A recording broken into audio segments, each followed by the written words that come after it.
Lalo pang tumindi ang pinsalang iniwan sa US State of California dahil sa bagyong Hillary. Habang sa Washington, patuloy pa rin ang pakikipaglaban sa wildfires. Yan at iba pa sa ating Frontline News Abroad. Malaking apoy ang dinatnan ng mga bumbero sa pagresponde nila sa wildfire sa gilid ng Oregon Road sa Washington sa Amerika. Mistulang nagkahaligi ng dahil sa pagliliyab ng mga puno. Sinabayan pa yan ng makapal na usok na nagpapahirap din sa mga bumbero. Sa inisyal na datos ng mga otoridad, aabot na sa 4,000 ektarya ng gubat ang natupok.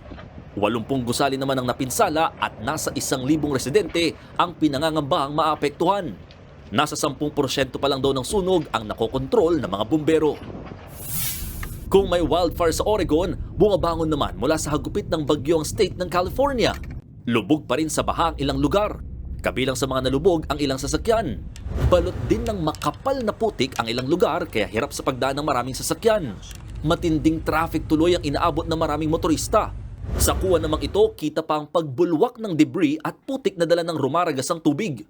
Wala namang napaulat na sugatan o nasawi sa California dahil sa bagyong Hillary.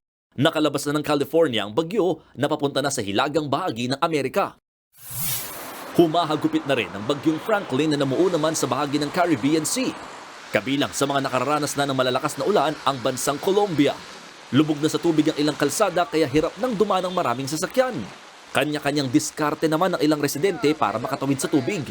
May mga gumawa ng improvised sa tulay gamit ang mga tabla ng kahoy at plastic barriers.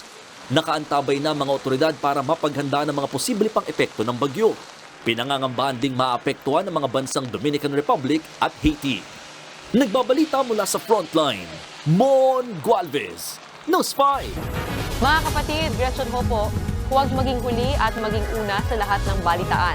Maging maalam at may pakialam sa mga napapanahong issue at balita sa bansa. Mag-subscribe at mag-follow sa News 5 social media pages.